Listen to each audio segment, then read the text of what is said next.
Olá, tudo bem? Bom dia, boa tarde, boa noite. Vamos lá para um novo vídeo sobre geotecnia, desta vez sobre prova de carga em estaca. Vou trazer para você neste vídeo algumas informações relevantes que você deve saber sobre esse importante ensaio geotécnico dentro da engenharia de fundações. Mas antes que a gente comece o nosso vídeo propriamente dito, não se esqueça de dar um joinha aqui no vídeo, se inscrever no canal que ajuda muito o crescimento aqui no YouTube. E outra coisa, caso você queira aprender mais sobre a mecânica dos solos aplicando na prática, tem aqui um e-book gratuito na legenda do vídeo que eu mostro para você diversas aplicações de resistência do solo, permeabilidade, adensamento, entre outros tópicos da mecânica dos solos na prática, tá bem? Sem mais delongas, vamos lá iniciar o nosso vídeo. Primeiro, eu trago uma pergunta para você. O que é uma prova de carga estática em estaca?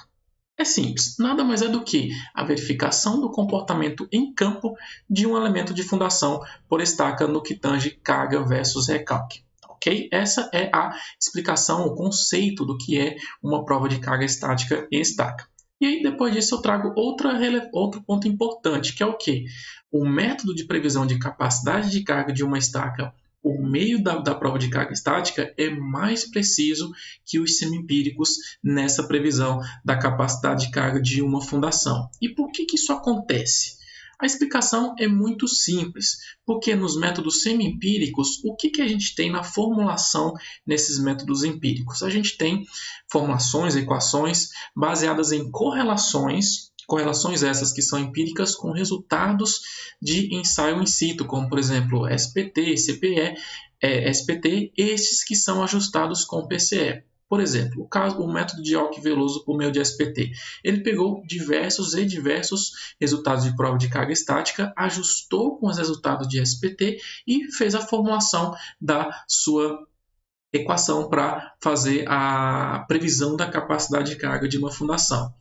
Agora, no caso de uma prova de carga estática, nós temos formulações que são baseadas com resultados do comportamento carga versus recalques no local da obra. Ou seja, o método de prova de carga estática ele verifica em campo, ele verifica na própria estaca o quanto ela vai resistir perante a aplicação de uma carga. Enquanto que nos métodos semi-empíricos é verificado a resistência, por exemplo, da penetração da haste no ensaio SPT. Esta resistência que o solo confere para essa penetração dessa haste é correlacionada para a resistência de uma estaca. Por conta disso, o fator de segurança para os métodos semi-empíricos é maior do que o de prova de carga, em que nesse caso o fator de segurança para SPT é 2 e o fator de segurança para previsão de capacidade de carga na PCE é 1,6. E um detalhe, quando a gente diz fator de segurança, a gente não está se referindo propriamente dito à segurança que o método traz, mas sim ao nível de incerteza. O que eu quero dizer? Quanto maior o nível de incerteza no método, maior o fator de segurança. Por isso que o fator de segurança para o SPT é maior, é 2, do que o de prova de carga, que é 1,6.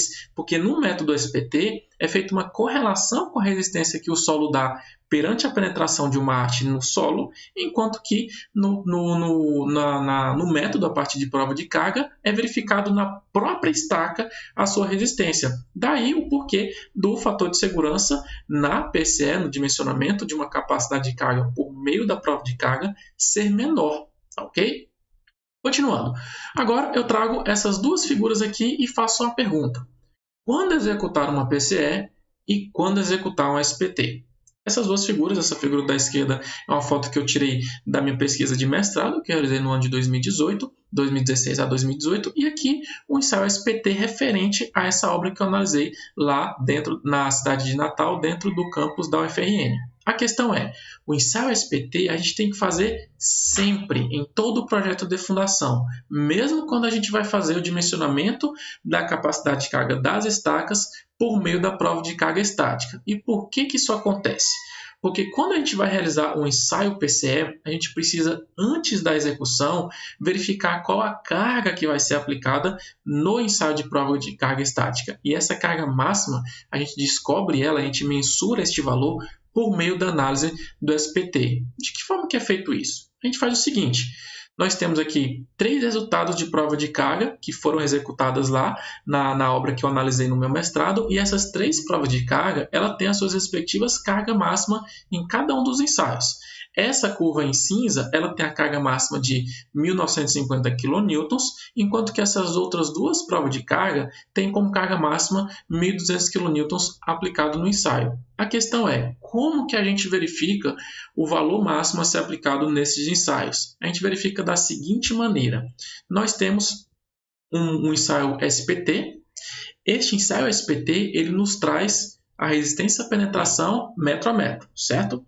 A partir do ponto que a gente verifica a capacidade de carga de uma estaca numa certa profundidade, por exemplo, 13 metros, 15 metros, essa carga de ruptura calculada no método SPT, a gente calcula depois a sua carga admissível, certo? Essa carga admissível que a gente calculou, a gente multiplica por 2 para verificar qual que vai ser a carga máxima aplicada no ensaio. Não, professor, não entendi nada.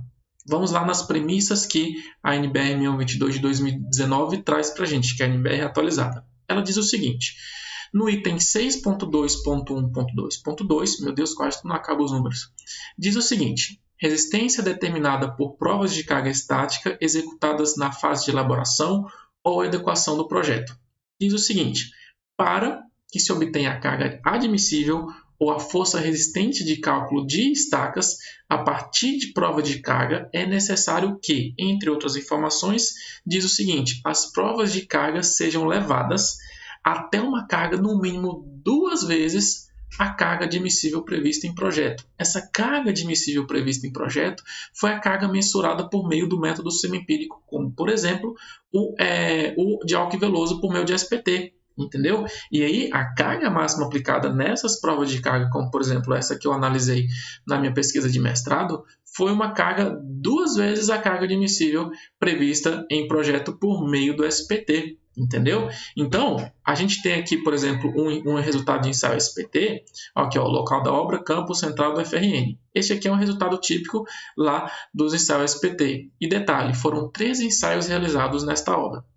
Observe que, neste caso, temos um alto índice de resistência à penetração, ou somente NSPT, na profundidade de 14 a 15 metros. Aqui nós temos um NSPT de 51 golpes para penetrar os últimos 30 centímetros da haste. E a questão é, verificado esta profundidade, calculamos a capacidade de carga por meio do método semi-empírico, isto é, utilizando o SPT, como por exemplo o Alck e Veloso, essa carga de ruptura ou capacidade de carga, a gente calcula a carga admissível. Depois de calcular essa carga admissível, a gente multiplica por 2, por pelo menos 2, e aí este valor multiplicado por 2 é o valor de carga que a gente vai aplicar na prova de carga estaca, para verificar a carga máxima que vai ter que atingir este ensaio, entendeu?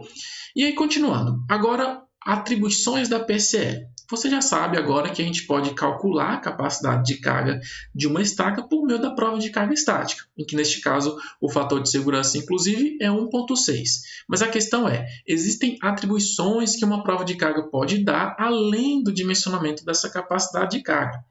Obviamente que nós temos a obtenção da carga admissível da estaca por meio desse ensaio, mas não só isso, a gente também tem outro resultado que a gente pode fazer utilizando a PCE. Aqui nós temos uma figura do ensaio e outra atribuição é o seguinte, pessoal, é verificar o desempenho do estaqueamento. O que eu quero dizer? Você pode utilizar uma prova de carga estática para fazer o dimensionamento da capacidade de carga e, consequentemente, a carga admissível de uma estaca, para fazer o projeto. Mas também a gente pode utilizar o resultado da prova de carga apenas para verificar o desempenho do estaqueamento. O que eu quero dizer? Nessa obra que eu analisei, foram realizadas 3 provas de carga. A primeira prova de carga foi executada depois de já ter executado diversas estacas, mais de 30 a 40 estacas. Ou seja, neste caso em específico, a prova de carga estática ela foi atribuída apenas para verificar o desempenho do estaqueamento, isto é, confirmar se os resultados calculados para a capacidade de carga por meio do SPT os semi-empíricos estavam corretos, estavam de acordo para que desse continuidade no estaqueamento. Ou seja, neste caso, apenas verificaram o desempenho do estaqueamento e não fizeram o cálculo da capacidade de carga por meio do ensaio PCE. Se fosse nesse caso, teria que já fazer na primeira estaca da obra. Fez o ensaio PCE na primeira estaca da obra, aí sim faz o dimensionamento dos restantes das estacas, entendeu? E aí eu trago agora outras informações interessantes dentro da NBR 6122 atualizada de 2019. No item 9.2.2 cita o seguinte: fundações em estacas. Diz que as provas de carga executadas exclusivamente para avaliação do desempenho devem ser levadas até que se atinja pelo menos 2 vezes a carga admissível, que foi o que eu já citei, ou até que se observe um deslocamento que caracterize ruptura. Além disso, diz que, caso exista prova de carga prévia, as provas de carga de desempenho devem ser levadas até que se atinja pelo menos 1,6 vezes a carga admissível, ou até que se observe um deslocamento que se caracterize ruptura. Primeiro, a gente tem que entender o que é ruptura da estaca na prova de carga estática. E segundo, por que nós temos a aplicação de uma carga de pelo menos 1,6 a carga admissível? Porque é justamente este o valor do fator de segurança que a gente verificou lá no começo da videoaula, entendeu? Agora vamos entender o que é esse deslocamento, esse recalque que caracteriza uma ruptura. A gente tem que entender em primeiro lugar que nós temos 3 tipos de ruptura. E outra pergunta, e se a carga não atingir a ruptura? O que a gente faz? Vamos lá entender um pouco sobre essa questão de tipos de ruptura numa prova de carga estática. O tipo de ruptura, em primeiro lugar, ele determina os métodos de previsão da capacidade de carga a ser aplicado. O que eu quero dizer? Vamos passo a passo bem devagar.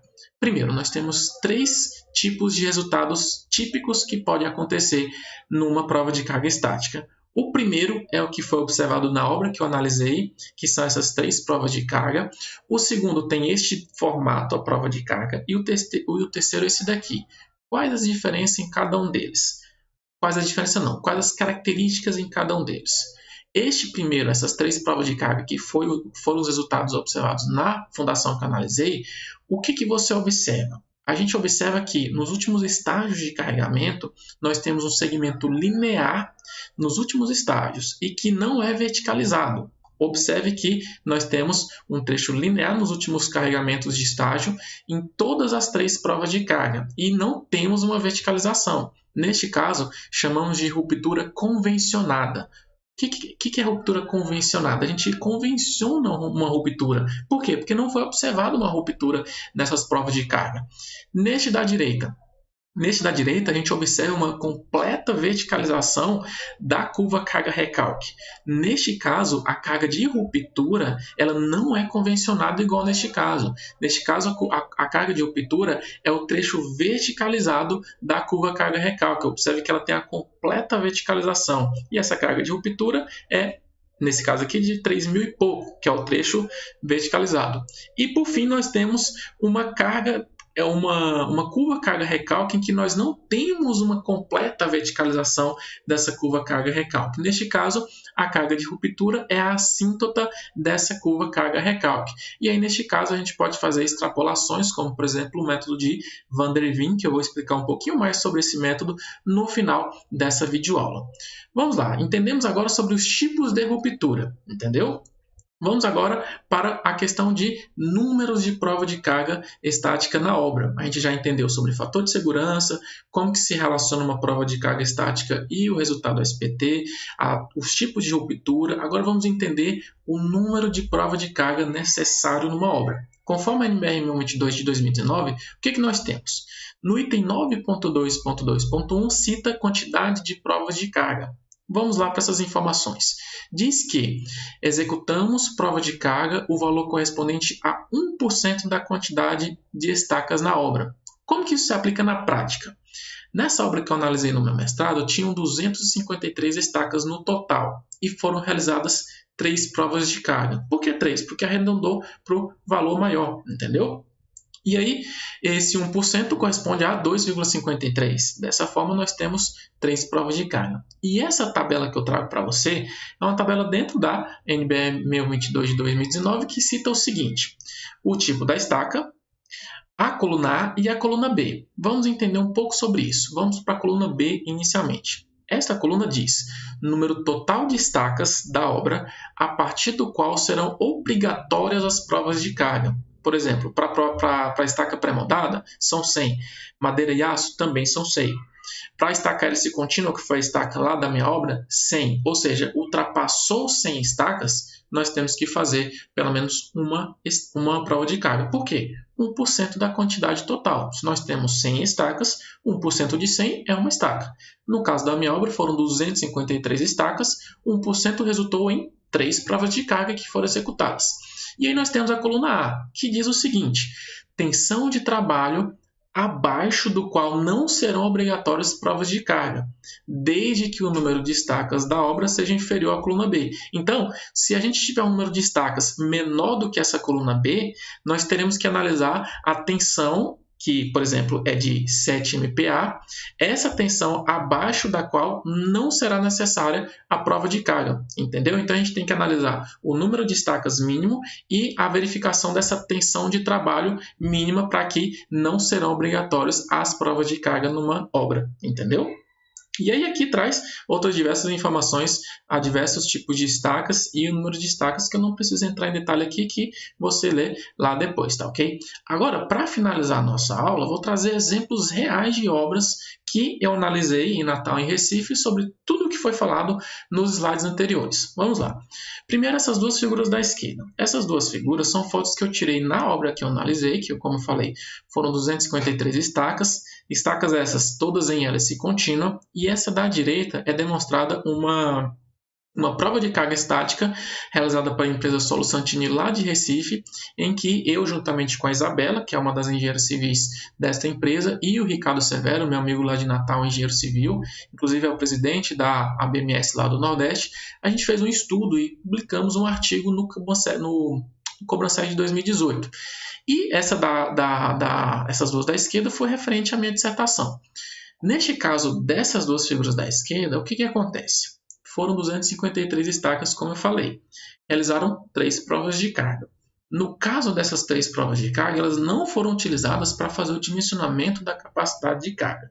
Elas foram utilizadas apenas para verificar o desempenho do estaqueamento. Ou seja, depois de diversas estacas já serem executadas, fez-se uma prova de carga para verificar o estaqueamento, ou seja, no decorrer da obra. No caso dessa obra da direita, da foto da direita lá de Recife, o resultado da prova de carga ele foi verificado de que maneira? Fez-se uma prova de carga numa estaca mista, isto é, metade concreto, metade metálica, e essa prova de carga ela não atingiu o máximo da carga prevista em projeto. Ou seja, a gente teve que fazer uma extrapolação dessa curva carga-recalque. Aí entra aquele método de Van der Wijn que eu falei lá no meio da videoaula. O método de Van der Wijn ele serve para extrapolar, para dar uma continuidade na prova de carga para que a gente consiga fazer a análise dessa curva carga-recalque feito lá na obra. A questão é, uma das premissas para que a gente aplique o método de Van der Wijn é que essa carga que não chegou até o final da carga prevista, atinja pelo menos 66% da carga prevista como carga máxima. Neste caso em específico, alcançou-se 60% da carga máxima atingida esperada no projeto. Nós, no artigo, descrevemos esse detalhe para que fosse feita a verificação e o trabalho foi apresentado. Eu apresentei esse trabalho lá no Cobranseg em 2018, lá em Salvador. Então, aqui são 2 casos interessantes em que a gente analisa uma prova de carga, verifica suas peculiaridades, como se relaciona com a SPT. Inclusive, neste caso, foi feito o método de Alck e Veloso para a previsão da carga admissível, depois multiplicou por 2 para verificar a carga máxima aplicada nesta prova de carga. Então é isso que a gente finaliza a nossa aula aqui, tá ok, pessoal? Espero que tenha te ajudado, espero que tenha ajudado você a aumentar seus conhecimentos. Dê um joinha aqui no vídeo, se inscreva, caso você queira acompanhar os meus trabalhos na internet. Siga também aqui o meu Instagram, que tem na legenda do vídeo. E não esqueça de baixar o e-book gratuito sobre mecânica dos solos para você estudar mais dentro da mecânica dos solos. E para finalizar, se você quiser receber esses dois trabalhos científicos, a minha dissertação de mestrado e esse artigo, para você ler esses dois trabalhos na íntegra, manda um direct para mim no meu Instagram ou manda um e-mail aqui no meu e-mail profissional, que também se encontra na legenda, ok? Grande abraço e até o próximo vídeo.